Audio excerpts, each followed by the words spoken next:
اعوذ باللہ من الشیطان الرجیم بسم اللہ الرحمن الرحیم ان اللہ وملائکتہ یصلون علی النبی یا ایہا الذین آمنوا صلوا علیہ وسلموا تسلیما اللہم صلی علی سیدنا ونبینا وشفیعنا ومولانا محمد وعلی آل محمد وبارک وسلم۔ محترم خواتین و حضرات، السلام علیکم۔ پیام صبح کے ساتھ ایک بار پھر حاضر میں ہوں آپ کا میزبان انیق احمد۔ آج ہم اپنے ملک کے ایک ممتاز عالم دین سے بات کروائیں گے سورہ طٰہٰ کی آیات 24 سے 34 تک۔ خواتین و حضرات، یہ پیر، منگل، بدھ اور جمعرات، یہ 4 دن قرآن کریم کے مختلف آیات پر ہم بات کرواتے ہیں اپنے ملک کے ممتاز علماء سے، اور جمعہ اور ہفتہ 2 دن سوال و جواب کے لیے ہوتے ہیں، آپ اور ہم جانتے ہیں۔ خواتین و حضرات، اذهب الى فرعون انه طغى، یہاں سے بات شروع ہو رہی۔ موسیٰ علیہ السلام سے اللہ تعالیٰ یہ فرما رہا ہے کہ موسیٰ، آپ فرعون کے پاس جائیے۔ طغیانی، بغاوت کر رہا ہے، وہ سرکشی اختیار کر لی ہے اس نے۔ تو موسیٰ علیہ السلام عرض کر رہے ہیں پروردگار کی خدمت میں کہ رب اشرح لی صدری ویسر لی امری واحلل عقدۃ من لسانی یفقہوا قولی۔ مشہور دعا بار بار گفتگو میں آتی ہے، ہمارے پروگرام میں بھی آتی ہے، گفتگو میں یہ دعا اکثر رہتی ہے۔ اے پروردگار، میرا سینہ کھول دے۔ اب یہ شرح صدر سے کیا مراد ہے؟ ہم ایک سوال یہ رکھیں گے، الم نشرح لک صدرک، اس سے بھی جوڑیں گے اس بات کو۔ تو موسیٰ علیہ السلام یہ دعا مانگ رہے ہیں، اس دعا کا پس منظر کیا ہے، اور موسیٰ علیہ السلام کی ایک سوانح کیا ہے، موسیٰ علیہ السلام کہاں سے ہوتے ہوئے آئے اور ان کے ساتھ کیا کیا ہوا، اور اب اس جگہ پہنچ کر، اس مقام پر آ کر اللہ تعالیٰ انہیں فرعون کے پاس بھجوا رہا ہے۔ میری زبان کی گرہ کو سلجھا دیجئے تاکہ لوگ میری بات سمجھ سکیں۔ میرے لیے میرے اپنے کنبے سے ایک وزیر مقرر فرما دیجئے، ہارون علیہ السلام، جو میرا بھائی ہے، اس کے ذریعے سے میرے ہاتھ مضبوط کر دیجئے۔ اب وزیر مددگار مانگا جا رہا ہے اپنے ہی کنبے سے، تو کنبے پہ نگاہ پہلے ڈالنی چاہیے، کیا یہ پیغام دیا جا رہا ہے جو میرے ہاتھ مضبوط کر دے۔ ہارون علیہ السلام موسیٰ علیہ السلام سے 3 سال بڑے تھے اور فصاحت و بلاغت میں بہت آگے تھے۔ اللہ فرماتا ہے ان کو میرے کام میں شریک فرما دیجئے تاکہ ہم خوب تیری پاکی بیان کریں، اللہ اکبر، اور خوب تیرا چرچا کریں۔ مقصد بھی بتا دیا گیا۔ خواتین و حضرات، بہت سارے سوالات انشاءاللہ رکھیں گے ڈاکٹر محسن نقوی صاحب کی خدمت میں، اور ان سے سیکھیں گے کہ یہ سورہ طٰہٰ کی آیات 24 سے 34 ہمیں آج کیا پیغام دے رہی ہیں۔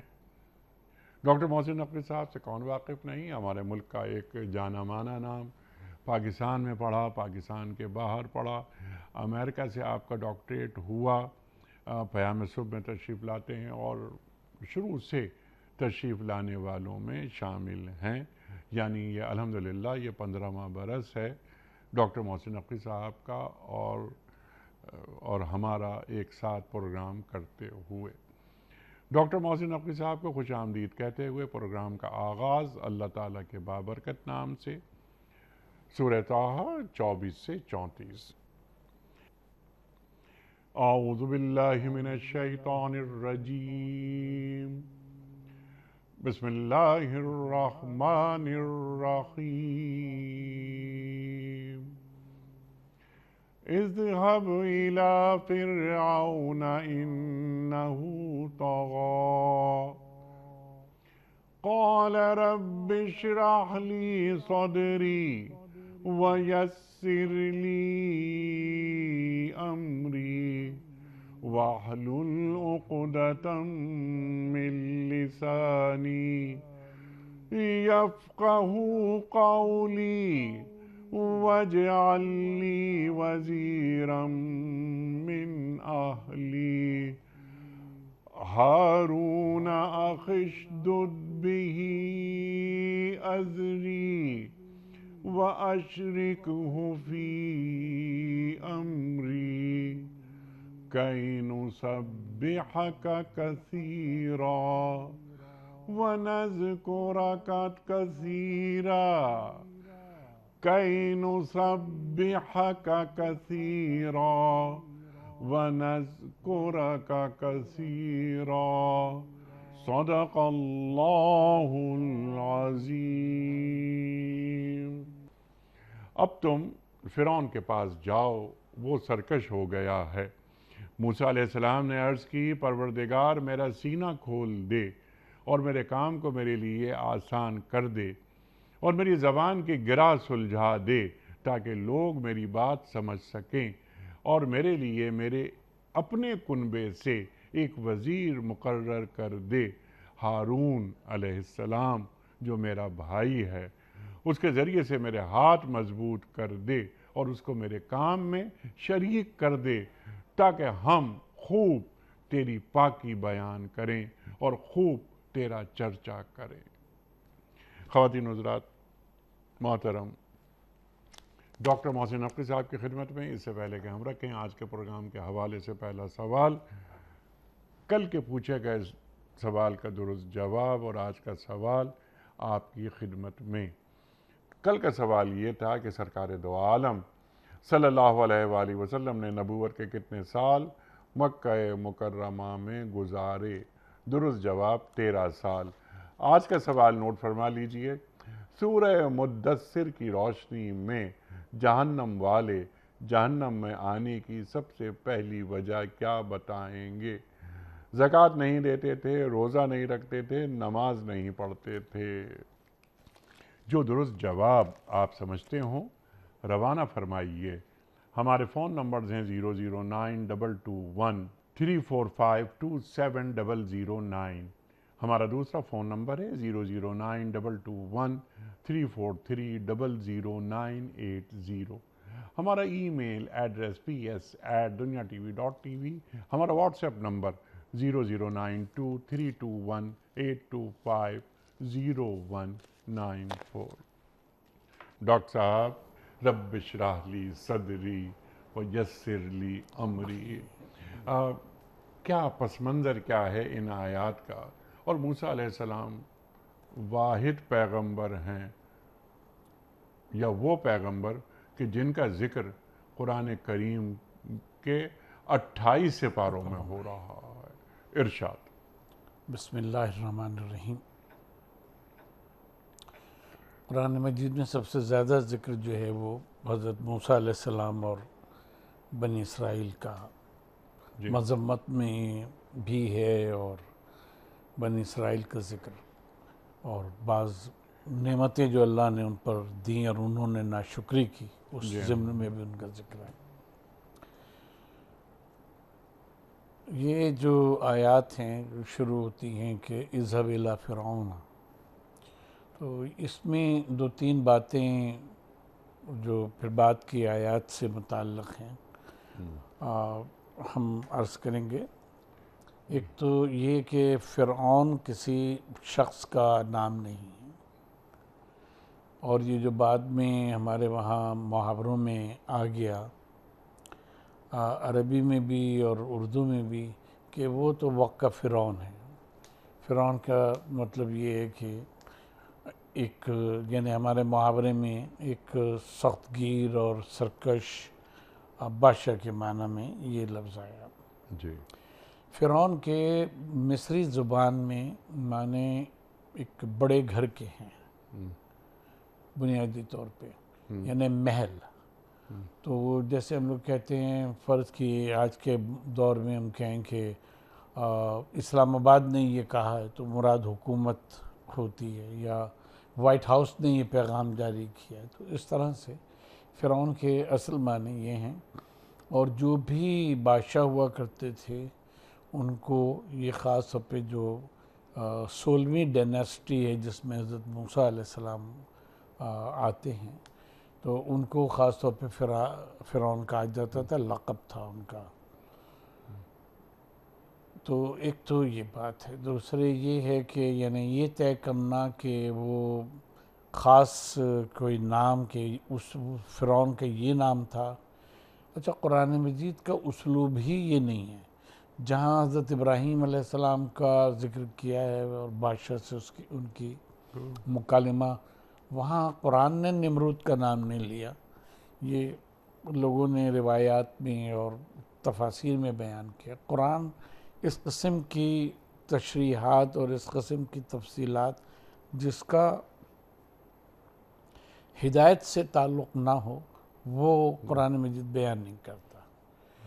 تو پہلی بات تو یہ ہوگی کہ فرعون واقع ایک ظالم اور طاغی بادشاہ جو اس آیت میں کہا بھی گیا انہو طغا، کہ اس نے بغاوت کی، یہ وہی لفظ ہے جس سے طاغوت ہے، کہ خدا کے مقابلے میں، اصل میں خدا کے مقابلے میں کوئی جو کھڑا ہوتا ہے اپنا نظام، اپنی چیزیں لے کر، اور اللہ کے نظام کو وہ جھٹلانا چاہتا ہے یا اس کے مقابل کوئی چیز لانا چاہتا ہے، تو وہ طاغوتیت کہلاتی ہے۔ تو اسی لیے قرآن مجید میں طاغوت کی جو مبالغے کا صیغہ بن گیا، تو وہ اس کا بھی ذکر بار بار آیا کئی جگہ پر۔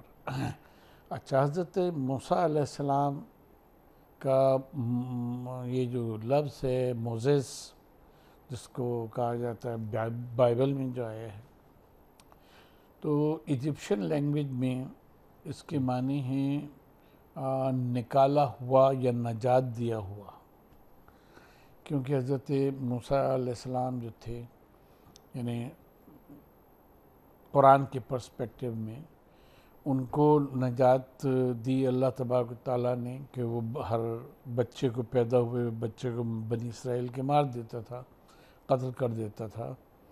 تو ان کو والدہ کو ان کی خاص ترکیب بتائے گی کہ ان کو تابوت میں رکھ کے بہا دیں اور کر دیں۔ تو اس طرح سے ان کو نجات ملی، قتل سے پہلے اس کے طاغوتیت سے نجات ملی، پھر جو آپ بنی اسرائیل کو لے کر آپ روانہ ہوئے ہیں، غلامی سے نجات دی۔ تو ان سب معنی پہ یہ وہ آتا ہے، صادق آتا ہے۔ تو موسیٰ کے معنی بنیادی طور پہ وہ کہ جس کو نجات دے دی گئی ہو۔ اچھا، اب جو ہسٹری بیان کی گئی ہے حضرت موسیٰ علیہ السلام کی،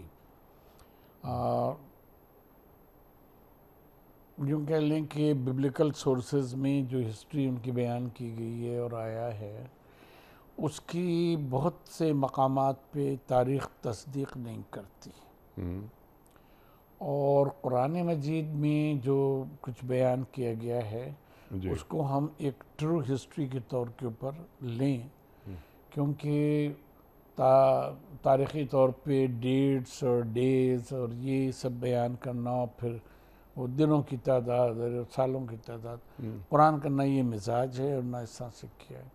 اس نے جو کام کی چیز تھی وہ بیان کرتی ہے۔ اچھا، حضرت موسیٰ علیہ السلام کی کیونکہ ہسٹری ڈیبیٹڈ رہی ہے، سوال یہ بھی اٹھا کہ کیا ایک زمانے میں زیر بحث رہا کہ کیا حضرت موسیٰ علیہ السلام کوئی تاریخی شخصیت ہیں بھی یا نہیں ہیں، لیکن بہرحال آثار قدیمہ وغیرہ سب جمع کر کے یہ بات تو ثابت ہوگی کہ حضرت موسیٰ علیہ السلام کا تاریخ میں وجود تھا، ان کا انکاؤنٹر بھی ہوا ہے وقت کے بادشاہ کے ساتھ، فرعون کے ساتھ، اور اسی صورت سے دریائے نیل کا شق ہونا، یہ ساری چیزیں۔ اچھا ڈاکٹر صاحب، اگر تاریخ تصدیق نہ بھی کرے، جو قرآن کریم تصدیق کر رہا ہے، تو یہ کافی نہیں ہے؟ یہی تو ہم نے عرض کی، یہ تو ہم نے جملہ عرض کیا کہ قرآن نے جو کچھ بتایا ہے اس کو ایک آتھینٹک تاریخ کے طور کے اوپر لینا چاہیے، اس شمولیت کے ساتھ کہ قرآن اتنا ہی جز بیان کرتا ہے جتنا ہدایت کے لیے ضروری ہوتا ہے، لہٰذا وہ تفاصیل جس کا تعلق نہیں کوئی، ان کو نہ قرآن ان کو طے کرنے کے اوپر زور دیتا ہے، نہ اس کو بیان کرتا ہے۔ لہٰذا ہم اپنے کو قرآن تک کا ہے کو نہ محدود رکھیں، جس نے بیان کیا بس ٹھیک ہے وہ. تو یہ ہے کہ ایک جگہ پہ اس مقام پہ تو آیا کہ اذهب الی فرعون، یعنی صرف حضرت موسیٰ علیہ السلام کو حکم دیا گیا کہ آپ جائیے فرعون کی طرف، اور ایک جگہ کے اوپر حضرت موسیٰ اور فرعون، حضرت موسیٰ اور ہارون دونوں کو کہا گیا کہ اذهبا الی فرعون، تم دونوں فرعون کی طرف جاؤ. اس آیہ مبارکہ میں جو خاص ایک وہ ہے لفظ طغا اللہ تبارک تعالیٰ نے استعمال کیا ہے، زلہ کا لفظ نہیں استعمال کیا جو گمراہی کے معنی میں آتا ہے. طاغوتیت کے معنی ضد الہ ہونا ہے، اس لیے ان تمام بتوں کو، ان تمام چیزوں کو جو اللہ کو چھوڑ کے جن کی پرستش کی جاتی ہے ان کو بھی طاغوت کہا گیا. یعنی یہ جملہ ہمیں یہ بتاتا ہے کہ فرعون نے اپنے دور میں، یہ جو بھی فرعون تھا، اس نے اپنے دور میں جو احکام نافذ کیے ہوئے تھے، جو قانون بنایا ہوا تھا، وہ اللہ تبارک تعالیٰ کے قانون سے متضاد تھا، لہٰذا ان کی طرف بھیجا. اچھا، اب اس کے بعد کی جو آیات ہیں جس میں حضرت ہارون علیہ السلام کے اس کا ذکر ہے، یہ چیزیں اس میں بھی آئی ہیں، بائبل میں بھی آئی ہیں. جیسے کتاب خروج کا ہمیں باب 4 یاد آ رہا ہے، آیت نمبر 14-15 ہے غالباً. تو اس میں یہ بات آئے، یہ ہے کہ حضرت موسیٰ علیہ السلام کہتے ہیں کہ بھئی میں اتنا فصیح نہیں ہوں. تو اللہ تبارک تعالیٰ کہتا ہے کہ کیا ہم نے تمہارے ساتھ ہارون کو نہیں کر دیا؟ ہارون تمہارے ساتھ ہوگا اور وہ خوب بولنا جانتا ہے.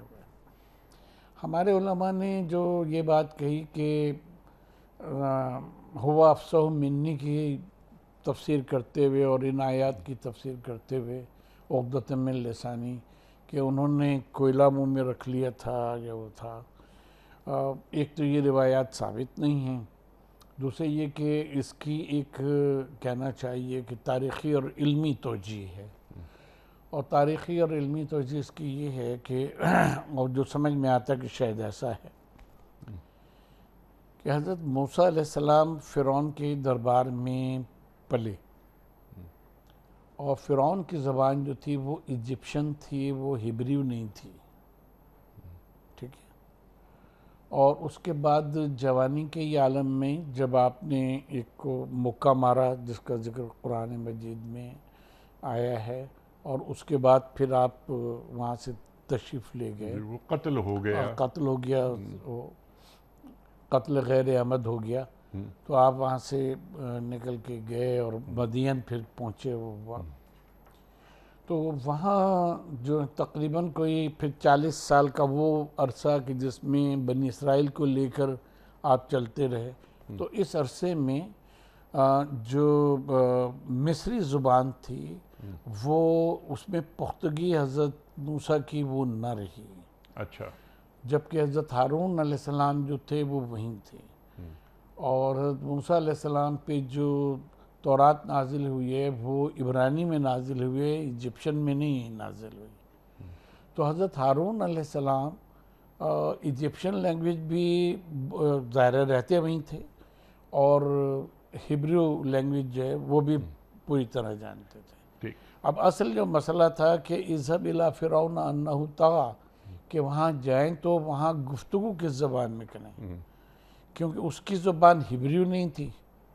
وہی جو تھی وہی الہی وہ ہیبریو میں تھی، عبرانی میں. اور اس کو کنوے جو کرنا تھا، اس کو تک پیغام اس کے درباریوں تک پہنچانا تھا، وہ مصری زبان میں ایجپشن پہنچانا تھا جو کنی فارم میں لکھی جاتی تھی. لہٰذا ضرورت پڑی کہ ایک ایسا ساتھ ہو. حضرت موسیٰ خود بھی جانتے تھے لیکن اس میں اتنے وہ نہیں رہے تھے، 40-50 سال دور رہ کر. تو حضرت ہارون علیہ السلام کو ساتھ لیا، اللہ سے درخواست کی تو وشرکہ فی امری، کہ میرا شریک کار اس کو بنا دے. اور پھر اس طرح سے حضرت ہارون ساتھ گئے اور دونوں نے مل کے اس کو تبلیغ کی کہ جو ہیبریو پیغام تھا وہ ایجپشن میں پہنچانے کا فرعون اور اس کے درباریوں کو معاملہ تھا. تو یہ عقدہ لسانی ہے اچھا کہ جس کی طرف اشارہ وہ کیا گیا، قرآن نے بیان کیا. اور وہ عقدہ لسانی جو ہے وہ حضرت ہارون علیہ السلام کی شرکت کی وجہ سے وہ ہوا کہ وہ ان کے انٹرپریٹر گویا کی تھی. ٹھیک، سبحان اللہ.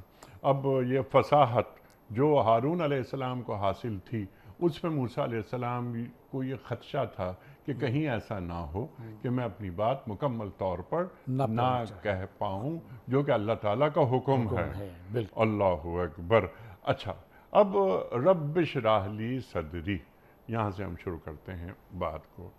یہ شرح صدر، یعنی پہلی بات جو اللہ تعالیٰ کے حضور رکھ رہے ہیں موسیٰ علیہ السلام کی دعا کی شکل میں، تو اس کا کیا پس منظر ہے؟ یعنی کیا فرعون جیسا کہ ایک ظالم جابر حکمران، کہ اس کے دربار میں جانا کہ میرے دل سے خوف نکال دے میرا دل، یعنی شرح صدر کی جو بات ہو رہی ہے یہاں، تو شرح صدر کو ذرا یہ کھول دیجئے کہ کیا اپنے میں ہمت مانگ رہے ہیں، یا اللہ کی طرف سے سینے میں اللہ تعالیٰ کی طرف سے ایک علمی قوت ایسی پیدا ہو جائے قول لین کی شکل میں کہ میں بہت ہی نرمی سے بات کر دوں اور وہ بات فرعون کے دل میں جگہ بھی بنا لے.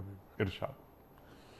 اس میں اس بات پہ ہم آتے ہیں، اس سے پہلے ایک جملہ ہم عرض کریں گے کہ یہ جو امر کا صیغہ ہے اذهب الی فرعون، یہ ہمیں یہ بات بتاتا ہے کہ اللہ تعالیٰ کا بنیادی طور پہ حکم یہ ہے کہ حکمران چاہے کتنے ہی ظالم ہوں، جابر ہوں، فرعون جیسا ہو، اس تک پیغام الہی کو اور صحیح تعلیمات کو پہنچانا جو ہے وہ نبی کا اور نبی کے بعد ان کی امت کے ان علماء کا کہ جو وراثت الانبیاء ہیں، ان کا کام ہے کہ وہ ان تک بلا خوف و خطر اور بلا لومۃ لائم جو ہے وہ ان تک پہنچائیں اور یہ دعائیں مانگ لیں. یہ دعائیں مانگ لیں، اللہ تبارک و تعالیٰ خود اس میں اثر پیدا کرے گا. سبحان اللہ. خود اثر پیدا کرے گا.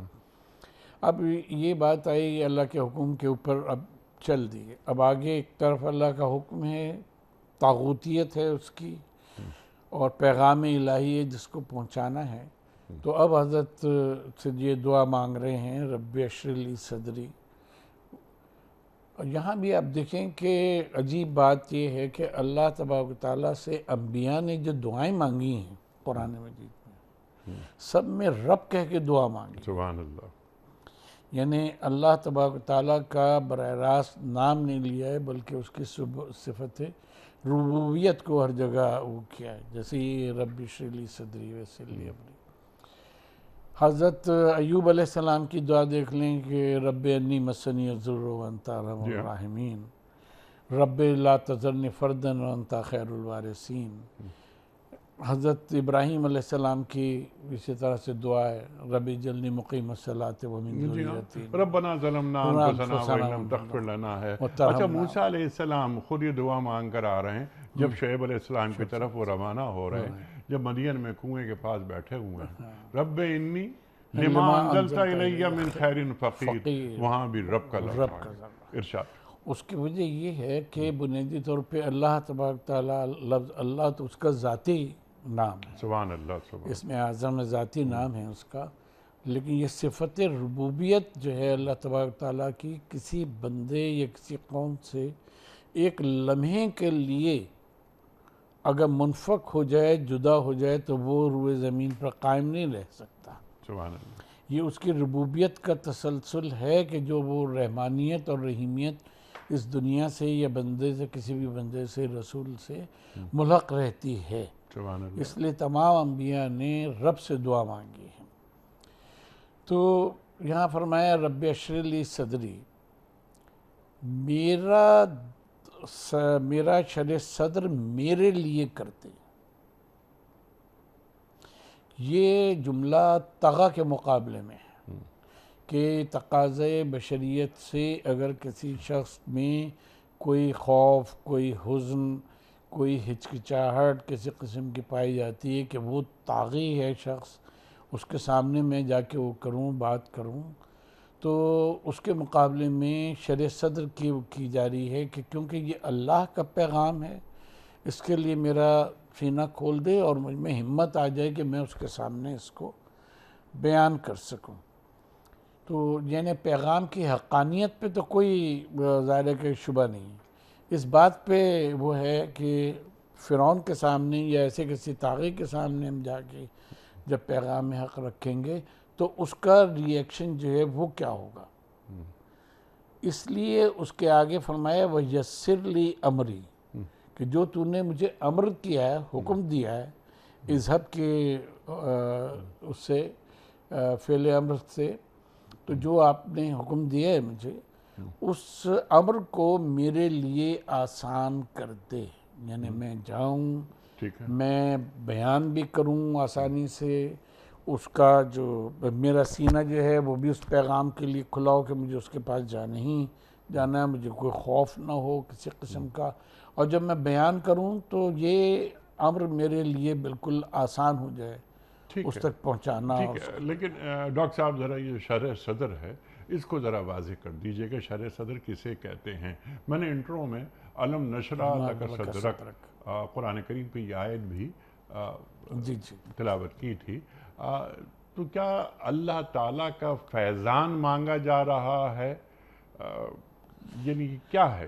دیکھیں بڑا پیارا فرق ہے یہ یہاں کہ وہاں تاکیداً یہ کہا جا رہا ہے کہ علم نشرح لک صدرک، کہ ہم نے تمہارا سینہ جو ہے کیا پہلے سے کھول نہیں دیا ہے، یوں ترجمہ کریں، وَوَضَعْنَا عَنْكَ وِزْرَكَ الَّذِي أَنقَضَ ظَهْرَكَ، یہ یہاں یسر لی امری ہے، یہ بات کے مراحل ہیں۔ وہاں نبی پاک صلی اللہ علیہ وآلہ وسلم کو پہلے سے یہ فرمایا جا رہا ہے کہ آپ کا بوجھ بھی ہم نے ہلکا کر دیا ہے اور آپ کا شرح صدر بھی کر دیا ہے، اور شرح صدر میں بہت ساری چیزیں آتی ہیں جن میں دو باتیں خاص ہیں، اب وہ یہ ہے کہ ایک تو کلام الہی کا نزول قلب مصطفیٰ صلی اللہ علیہ وآلہ وسلم پہ ہوا، اس قلب کو اتنا کہنا چاہیے کہ ایسا زرخیز قلب کے جس میں جو محبت وحی بن جائے، اور پھر وہیں جہاں یہ آئے مبارکہ آئی ہے وہاں یہ ہے کہ اگر ہم اس پہاڑ کو، اس قرآن کو پہاڑوں پہ نازل کرتے تو دیکھتا خوف الہی سے رزہ رزہ ہو جاتا، ایک یہ آیت آئی قرآن مجید میں، اور دوسری یہ آیت کہ ہم نے آپ کے قلب کے اوپر اس کو نازل کیا جبریل کے ذریعے، تو قلب مصطفیٰ کتنا صلی اللہ علیہ وآلہ وسلم کتنا پاکیزہ اور کتنا قبول وحی الہی کے لیے کتنا آمادہ و تیار اللہ تبارک تعالیٰ نے بنایا۔ یہاں موسیٰ علیہ السلام دعا مانگ رہے ہیں، پھر ان کو شرح صدر جو ہے یہ صلاحیت کہ وہ وحی کو اس طرح سے قبول بھی کریں اور پھر اس کی تبلیغ بھی اس طرح سے کر دیں، تو یہ بات کا مرحلہ ہے، وہ جو ہے وہ گویا یوں کہہ لیں کہ اعلان نبوت سے بہت پہلے کی بات ہے کہ جب یہ چیزیں جو ہیں نبی پاک صلی اللہ علیہ وآلہ وسلم سے بچپن میں جو واقعات پیش آئے اس میں شرح صدر تو آپ کو جب ہی ہو گیا تھا۔ یہاں حضرت موسیٰ علیہ السلام قلب میں قبولیت وحی، شرح صدر جو ہے وہ عربی زبان میں جس کو سینہ کہتے ہیں، یعنی اس کو یعنی ایک ایسی کیفیت کہ جہاں وحی نازل ہوتی رہتی ہے اور انسان اس کو اپنے وجود میں قبول کرتا رہتا ہے، اور کہیں ایسا انقباض ہمیں دیکھنے کو ملتا ہے کہ سامنے وہ کی جا رہی ہے، اور جیسا قرآن مجید میں آیا کہ ان کی نفرت اور ان کا بھاگنا جو ہے وہ بڑھتا چلا جاتا ہے۔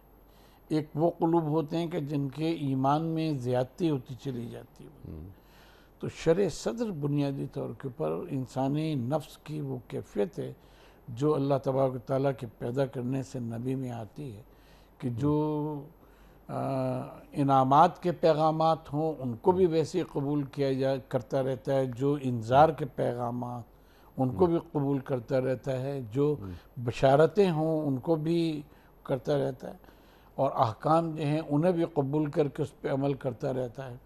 تو حضرت موسیٰ علیہ السلام جو ہیں وہ اس بات کی دعا مانگ رہے ہیں کہ مجھے پروردگار میرے دل کو اور میرے سینے کو اس کے لیے کشادہ کر دے، تاکہ میرا امر جو ہے وہ میرے لیے وہ یسر لی امری، امر میرے لیے آسان ہو جائے۔ سبحان اللہ۔ کیونکہ ابھی پوری زندگی پڑی ہوئی ہے، یعنی یہ صرف فرعون کے دربار میں جانے کی بات نہیں ہے، بلکہ حضرت موسیٰ علیہ السلام کی پوری زندگی جس کشمکش میں اور جس اس میں مقاومت میں گزری ہے طاغوتی طاقتوں سے، اس کے لیے وہ یسر لی امری واحلل عقدۃ من لسانی، اور میرا عقدہ لسان جو ہے وہ کھول دے، کیونکہ تبلیغ میں، ابلاغ دین میں سب سے اہم چیز جو ہے یہی ہوا کرتی ہے۔ تو شرح صدر کے بعد علمہ البیان، اب اس کی منزل آنی ضروری ہے یا خود بخود آ جاتی ہے؟ کوئی بھی توفیق بغیر توفیق الہی کے حاصل نہیں ہوتی۔ دیکھیے جس طرح آپ نے اشارہ کیا، ہم اس مقام پہ میرا خیال ہے کوئی 1.5-2 سال اٹکے رہے۔ اچھا، اللہ اکبر، اللہ اکبر۔ الرحمن علم القرآن خلق الانسان علمہ البیان، یعنی رحمان کے ساتھ ہدایت کی تعلیم جو ہے وہ اس طرح سے جڑی ہوئی ہے رحمانیت کے ساتھ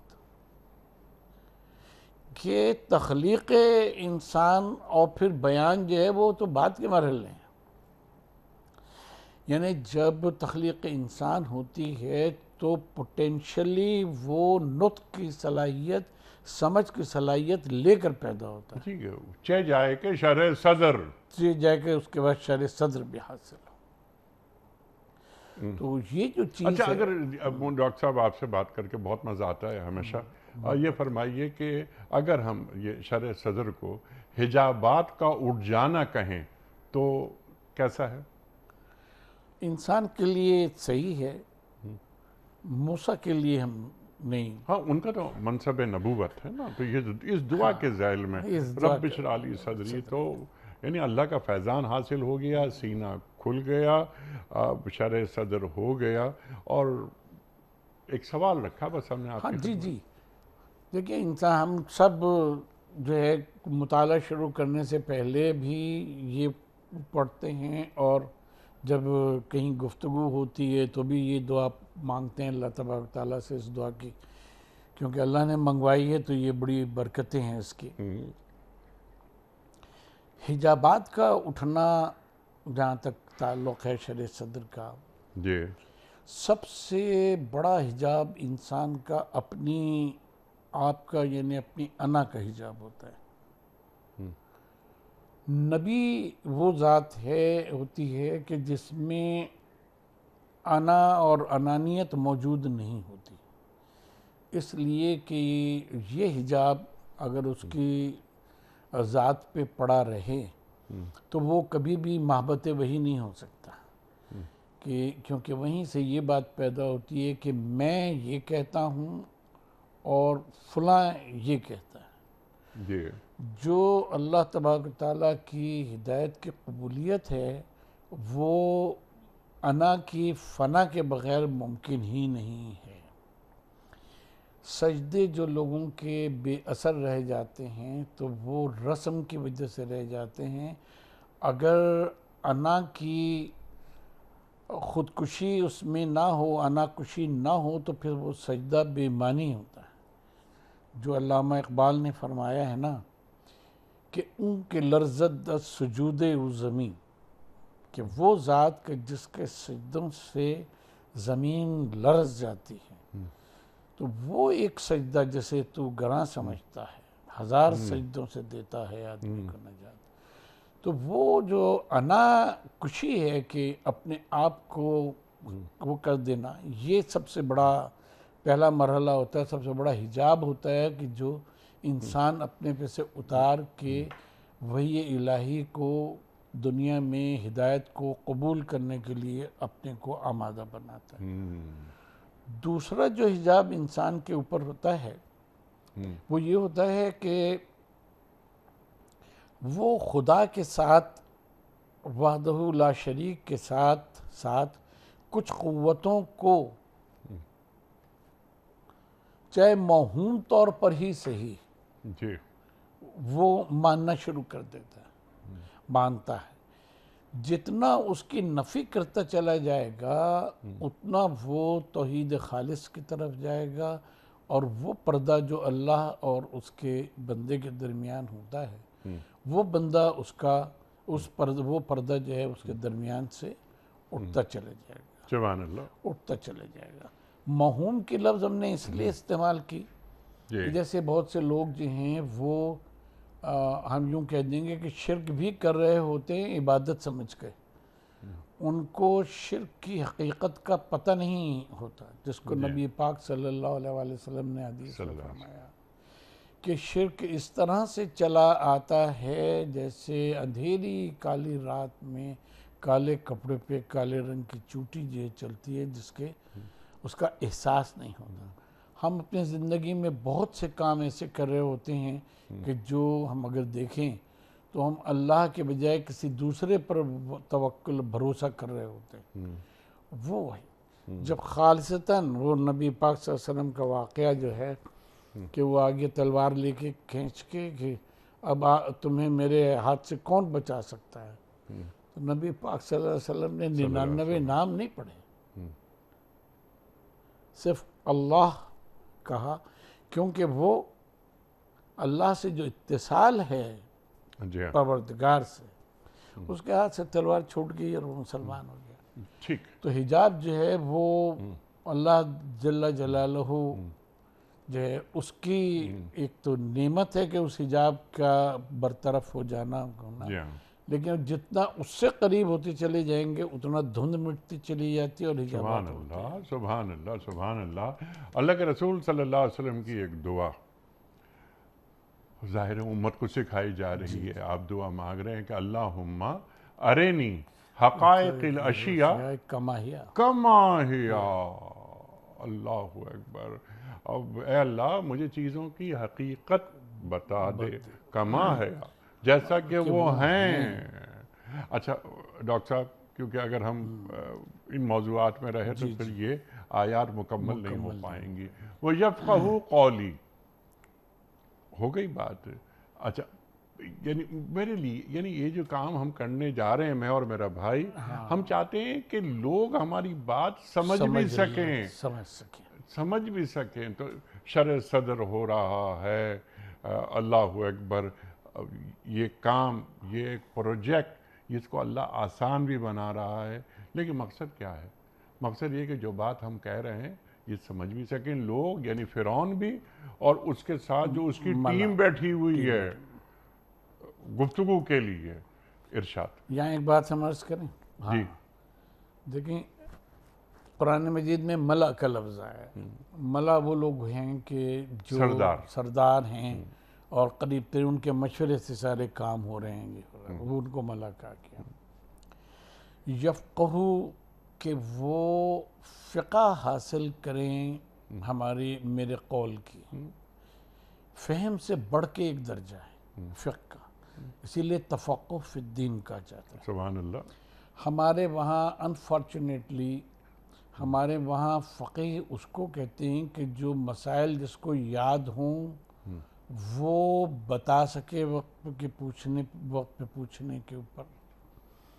حالانکہ قرآن مجید میں سورہ توبہ میں جو آیت ہے، آیہ مبارکہ کہ لوگ جائیں طائفۃ منہم اور وہ تفقہ حاصل کریں اور پھر وہ واپس آئیں تو قوم کو تبلیغ کریں، اس میں بنیادی طور پہ الفاظ سے بڑھ کر دین کا معاشرے میں فہم پیدا کرنا ہے۔ سبحان اللہ۔ افسوس اس بات کا ہے کہ ہمارے فقہا نے فقہ کے معنی، تفقہ کے معنی، مسائل شریعہ کو یاد کر لینا اور پوچھنے کے اوپر اس کو بتا دینا، اس کو تفقہ سمجھا ہے۔ اس سے بڑھ کر جو چیز جو اس میں بھی یفقہوا قولی کہ ہم اس طرح سے اس کو بیان کریں کہ وہ بات ان کے دل میں اتر جائے، وہ اس کو سمجھتے چلے جائیں کہ یہی حق ہے۔ ان کے دل میں اتر جائے اور اس عہد سے جڑ جائے. تو آج کا جو فقیہ ہے اس کا بھی یہی کام ہے کہ صرف وہ مسائل کا حل نہ پیش کر دے بلکہ وہ عہد سے جوڑ کے بھی دکھا دے کہ یہ دین پرانا نہیں ہوتا, قرآن پرانا نہیں ہوتا, عہد سے جڑ جاتا ہے. یہ 2000 ہم نے تو فقہ کے یہ ماننے لے لی نا کہ طہارت کے, غسل کے اور نماز میں جھکنے کے اور اٹھنے کے مسائل کو ہم نے فقہ سمجھا. سبحان اللہ, سبحان فقہ دین یہ ہے کہ دوسرے میں آپ اس کا تفقہ پیدا کریں. سبحان اللہ, سبحان اللہ. اور عہد کا لمس جہاں ہم عرض کرتے ہیں کہ بار بار یہ بات آتی ہے پیام صبح میں کہ عہد کا لمس, یعنی ذہن انسانی کی امامت قرآن کیسے کرتا ہے ہر دور میں اور قیامت تک کرتا رہے گا. اس لیے یہاں سے ہمیں ایک اور بات پتہ چلی کہ عوام سے مغلق انداز میں اصطلاحات کا کہ دفتر کھول کے گفتگو کرنا یہ دین کے مزاج کے خلاف ہے. عوام سے بات کریں تو ایسی کہ عوام سمجھیں اور ان کے دل میں اتر جائے بات. جی اقبال, بلکہ ابھی آپ نے ایک شعر پڑھا تھا, وہ اس میں فارسی میں پڑھا تو وہ اس کا جو اقبال نے اردو میں یہی بات جو کہی ہے, وہ سجدہ زمیں جس سے کانپ جاتی تھی اسی کو آج ترستے ہیں منبر و محراب. اور ابھی آپ کیا بات فرما رہے تھے کہ توقع, ہاں, کہ قلندر بجز دو حرف لا الہ کچھ بھی نہیں رکھتا, فقیہ ہے شہر قاروں ہے لغت ہائے حجازی کا.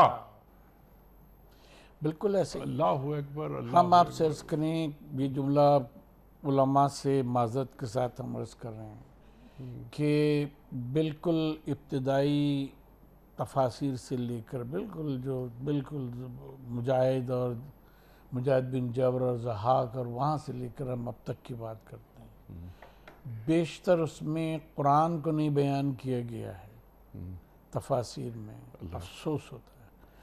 بلکہ صرف نحو, بلاغت, خطابت ساری چیزیں جو ہیں وہ اس میں داخل کر دی ہیں. خود پیغام قرآن نے جو ہے وہ وہاں سے کہ جب نبی پاک صلی اللہ علیہ وسلم یہ آیتیں ان پاک تینت اصحاب اور اہل بیت پہ پڑھتے تھے جو کسی مدرسے کے فارغ التحصیل نہیں تھے, نہ ان کو نحو آتی تھی, نہ بلاغت آتی تھی, نہ فصاحت کے قواعد سے وہ اس طرح سے واقف تھے, اپنی زبان بولتے تھے, بلکہ جو غیر زبان کے تھے, سلمان فارسی, صہیب رومی, حضرت بلال حبشی, اروانا لہم الفدا, ان کے سامنے جب وہ کرتے تھے تو کیا وہ رازی کو اور کشاف کو اور ان سب کو پڑھ کے وہ سمجھتے تھے جو وہ قرآن سمجھتے تھے. اللہ اکبر. قرآن سمجھتے تھے. ضمیر پہ جب تک نہ ہو نزول کتاب گرا کشا ہے نہ رازی نہ صاحب کشاف.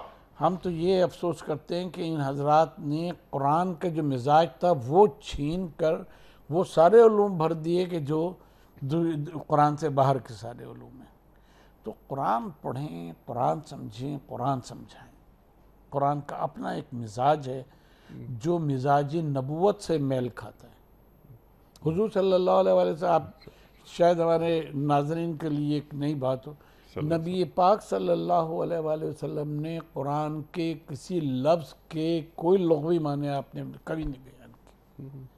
کہ آپ نے فرمایا کہ صراط کے یہ معنی ہیں, خدا کے یہ معنی ہیں, فلاں لفظ کے یہ معنی, کبھی نبی پاک صلی اللہ علیہ وسلم نے نہیں فرمایا, کہیں منقول نہیں. جی ہاں. تو قرآن کو ویسے پہنچائیں جیسے نبی پہنچاتے. اللہ نے آیات نازل فرمائے کہ ان الصلاۃ کانت علی المؤمنین کتابا موقوتا, کہ دیکھو وقت مقرر پہ نماز پڑھنی ہے بھائی. اور نماز کیا ہے, بس نماز کا مقام کیا ہے, مومن میں اور کافر میں جو امتیاز ہے وہ نماز ہے. اب یہ لغوی بحثیں اور یعنی معرب اور مفرز گفتگو شروع کر دی جائے, قرآن کے مزاج سے دور لے جاتے. ڈاکٹر صاحب, اچھا میرے کنبے سے میں ایک وزیر مقرر کر دیجئے, مددگار یعنی وزیر ہارون علیہ السلام, ہے نا, میرا بھائی ہے, اور اس کے ذریعے سے میرے ہاتھ مضبوط کر دیجئے, اس کو میرے کام میں شریک کر دیجئے. مقصد میں ایسے ہی نہیں مانگ رہا ان چیز کہ میرا بھائی میرے ساتھ چلا جائے، تاکہ ہم خوب تیری پاکی بیان کریں، اللہ اکبر، خوب تیرا اور ذکر کریں۔ خوب تیرا چرچا کریں، اللہ۔ کہ یہاں پہ ایک لفظ کی وضاحت کریں گے تو بات میرا خیال ہے بہت واضح ہو جائے گی کہ اہلی جو کہا ہاں تو آپ اس سے حضرت نوح نے اپنے بیٹے کو جو کہا جی جی اہل، اس سے اگر آپ دیکھیں قارئین سمجھیں اس کو کہ وہاں حضرت نوح علیہ السلام ڈوب رہی یہ قوم ہو رہا ہے، بیٹا بھی ان کا ڈوب رہا ہے، اللہ تعالیٰ اب کیا فرماتا ہے لیس من اہلک، تیرا بیٹا تو ہے لیکن تیرا اہل نہیں ہے۔ اس کا مطلب یہ ہے کہ نبی کا اہل وہ ہوتا ہے کہ جو نبی کے پیغام پہ لبیک کرنے والا، ایمان لانے والا، اس کو گویا عمل کرنے والا۔ جی اس کے تو راستے یہاں بھی جو فرما رہے ہیں کہ اہلی، تو حضرت ہارون علیہ السلام کو وہ یہ فرما رہے ہیں کہ یہ اصلاً اس کام کا، اس نبوت کا جو کار رسالت ہے، اس میں واقعی میرا شریک اور اس کام میں شریک ہونے کا اہل ہے، یعنی ایمان لانے والا اور اس کے اوپر عمل کرنے والا ہے، صرف یہ نہیں ہے کہ میرا بھائی ہے۔ اہلی، ورنہ اہلی نہ کہتے، صرف اخی کہہ دیتے، جی ہاں صرف اخی کہہ دیتے۔ تو اہلی جو کہا تو وہ اہلیت ایمان و عمل ہے کہ سبحان جس اللہ، کے لحاظ سے فرمایا ہے۔ ٹھیک ہے۔ اور کہ وہاں مقصد مقصد یہ کہ میں یعنی پہلے تو یہ کہ شریک کار رسالت ہوگا تو جس کے پیچھے دعا مانگی ہے احلل عقدۃ من لسانی یفقہوا قولی، سبحان اللہ، وہ سارا پورا ہو جائے گا۔ اور پھر یہ کہ اچھا یہاں بھی ہم یہ بات کہیں گے کہ یہاں تثنیہ کا صیغہ نہیں آیا ہے کہ ہم دونوں خوب تسبیح کریں اور ہم دونوں خوب ذکر کریں تیرا، بلکہ جمع کا صیغہ ہے نسبحہ کا۔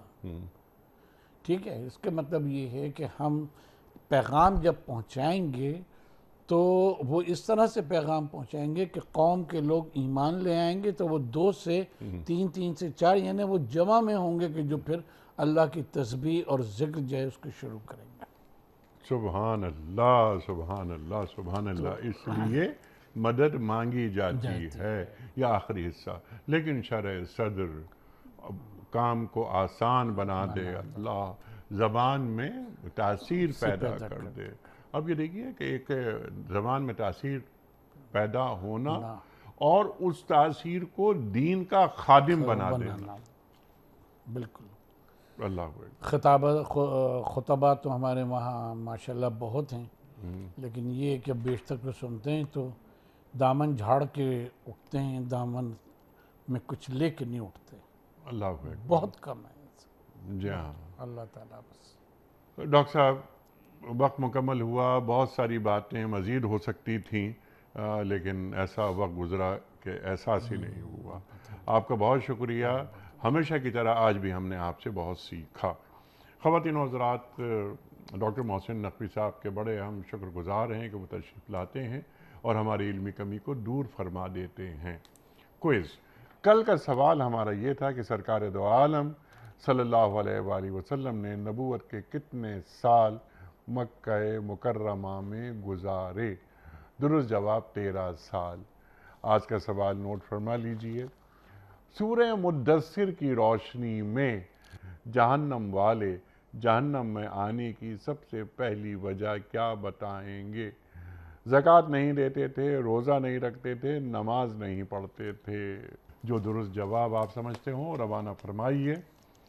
ہمارے فون نمبرز ہیں 009221345270009، ہمارا دوسرا فون نمبر ہے 009221343000980، ہمارا ای میل ایڈریس ps@duniatv.tv، ہمارا واٹس ایپ نمبر 009232182500194۔ حضرت ایک پرچی نکال کر اعلان فرما دیجیے۔ آج کے ونر ہیں زین صدیقی صاحب ہیں، کراچی سے، گلستان جوہر کراچی۔ زین صدیقی صاحب کراچی سے آپ کی خدمت میں دنیا ٹی وی کی جانب سے دینی کتب پر مشتمل گفٹ ہیمپر آپ کے گھر بذریعہ کوریئر روانہ کیا جا رہا ہے۔ آپ کو بہت بہت مبارک ہو۔ پیام صبح کا اختتام ہوتا ہے روزانہ ایک قول پر، اور وہ قول ہوتا ہے صاحب نہج البلاغہ امیر المومنین حضرت علی مرتضیٰ کرم اللہ وجہہ کا۔ آپ فرماتے ہیں توبہ دلوں کو پاک کرتی اور گناہوں کو دھو دیتی ہے۔ توبہ دلوں کو پاک کرتی اور گناہوں کو دھو دیتی ہے۔ سبحان اللہ سبحان اللہ۔ اپنے میزبان انیق احمد کو کل تک کے لیے اجازت دیجیے۔ خدا حافظ۔